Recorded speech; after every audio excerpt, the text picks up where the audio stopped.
Hello friends, কেমন আছো সবাই? তো চলো তোমাদেরকে আজ একদম নরম তুলতুলে আলুর পরোটার রেসিপি শেয়ার করি। তো দেখে নাও, প্রথমে আমি কতগুলো আলু কেটে নিয়েছি।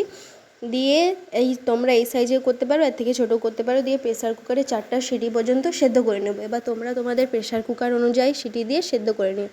তো তারপরে দেখো, আমি একটি পাত্রে পেঁয়াজ, কাঁচা লঙ্কা ও একটুখানি টমেটো কেটে রেখেছিলাম।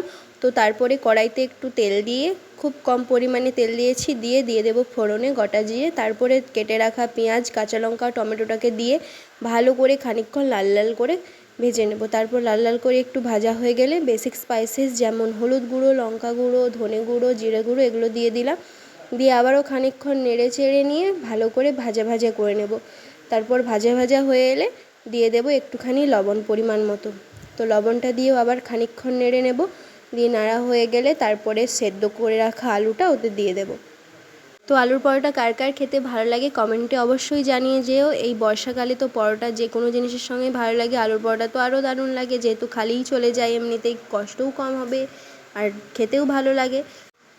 তো আলুটা দিয়ে মশলার সঙ্গে ভালো করে খানিকক্ষণ কষিয়ে নিয়ে মিক্স করে নেব, পুরো আলুটা যেন মশলার সঙ্গে ভালোভাবে মিশে যায়।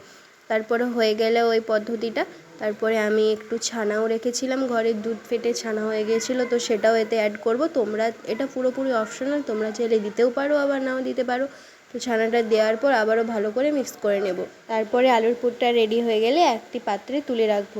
তারপরে দেখো, মা আগে থেকে আটার ডো বানিয়ে রেখেছিল। আটার ডোতে দিয়েছিল একটুখানি পরিমাণে আটা আর হাফটা ময়দা, যাতে একটু সফট হয় ডোটা। তো দিয়ে বানিয়ে রেখেছিল। তো দেখে নাও কীভাবে পুরতে হয় আটার ভেতরে। তো এভাবে যেমন যে কোনো পিঠা বানালে লিচি কাটা হয়, গোল গোল করে তেমন কেটে নিয়ে ওর ভেতরে আলুর পুর দিয়ে দেবো। একটু পরিমাণ দেখে দেবে, বেশি দিলে ফেটে যাবে সম্ভাবনা থেকে যায়, যেহেতু একটু নরম হয়েছে ওটা, সেই জন্য। তো তোমরা অবশ্যই পরিমাণটা দেখে দিও। তারপরে মোমো যেমন মোড়া হয় তেমনভাবে ঠিক নয়, একটু আলাদা রকমভাবে, মানে মোমের মতোই খানিকটা নিয়ে সাইড থেকে ওইভাবে চেপে চেপে মুখটা মুড়ে দিতে হবে। পরোটা না হলে আলু বেরিয়ে যাওয়ার সম্ভাবনা থেকে যায়। তো তারপরে দেখো, আবারও একবার আমি দেখিয়ে দিচ্ছি।